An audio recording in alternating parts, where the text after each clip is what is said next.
1971 war Bharat ने दिल्ली में बैठकर जीती थी, एक पब्लिक रिलेशन ऑफिसर की चालाकी से।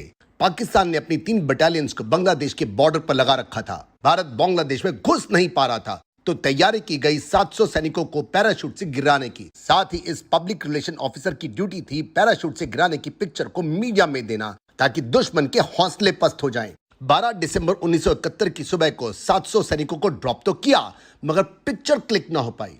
इस ऑफिसर ने अकल लगाई और 1 साल पुरानी आगरा में हुई प्रैक्टिस पर हुई पिक्चर को रिलीज करवा दिया दुनिया भर की मीडिया में। ड्रॉप कराए 700, झूठ बोला 15,000। 3 दिन के बाद भारत जीत गया पाकिस्तान से। और जब पूछा कि ये हुआ कैसे, हम तो 700 थे, तुम 7,000, तो एक पाकिस्तानी ब्रिगेडियर बोले, लेकिन बीबीसी ने तो 15,000 बोले थे। और साथ में एक अखबार की फोटो आगे कर दी कि जी ये देखिए। और ये फोटो वही फोटो थी, झूठी आगरा वाली।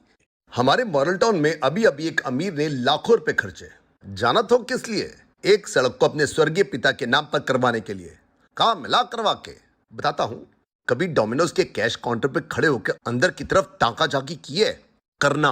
अंदर दीवारों पर किसी न किसी एम्प्लॉय की फोटो चिपकी होगी, नीचे लिखा होगा एम्प्लॉय ऑफ द वीक। सारा हफ्ता मेहनत करते हैं, किस लिए? काम मिलता है भाई, अपनी फोटोवा को दीवार पर चिपका देखकर मिलता है का इंपॉर्टेंस। गर्ल्स ढेर सारा मेकअप करती हैं, ऊंची हील्स पहनती हैं, लंबे लंबे बाल रखती हैं, किस लिए? एक कॉम्प्लीमेंट के लिए। ए यू लुकिंग गॉर्जियस। कुछ आया समझ में? दूसरों से दोस्ती करनी है तो उनको इंपॉर्टेंट फील कराओ, बताओ उनको कि भाई तुम खास हो। फिर देखो चमत्कार, कुणाल शाह ने 5 सालों में ही अपने बिजनेस फ्री चार्ज को 2800 करोड़ में बेचा। क्रेड भी कुणाल शाह का ही नया बिजनेस है, जिसको शुरू हुए सिर्फ 3 साल हुए हैं और क्रेड की कीमत 15,000 करोड़ हो चुकी है। ये हो क्या रहा है? यहाँ लोगों के धंधे नहीं चल रहे, यहाँ चुटकी बजाओ करोड़पति, चुटकी बजाओ अरबपति, खरबपति। इसी कुणाल ने MBA में एडमिशन ली, नहीं कर पाया, छोड़ दिया। घर पर ट्यूशन दी, नहीं पसंद था, छोड़ दिया। साइबर कैफे चलाया, छोड़ा। जूनियर प्रोग्रामर की नौकरी की, छोड़ा। फिर एक और जगह नौकरी की, वहां तो टिक के काम किया होगा, वहां भी छोड़ा। फिर जाके पैसा बैक नाम का डिस्काउंट कूपन का बिजनेस शुरू किया, फिर तो सक्सेस मिली होगी, छोड़ा। 2010 में एक नया बिजनेस फ्री चार्ज खोला और सिर्फ 5 सालों में उसी फ्री चार्ज को 2800 करोड़ का स्नैपडील को बेच के बाहर भी निकल आया। व्यापारियों मतलब समझिए हार हार हार हार और फिर जीत। हर जीत से पहले हार मिलती ही मिलती है।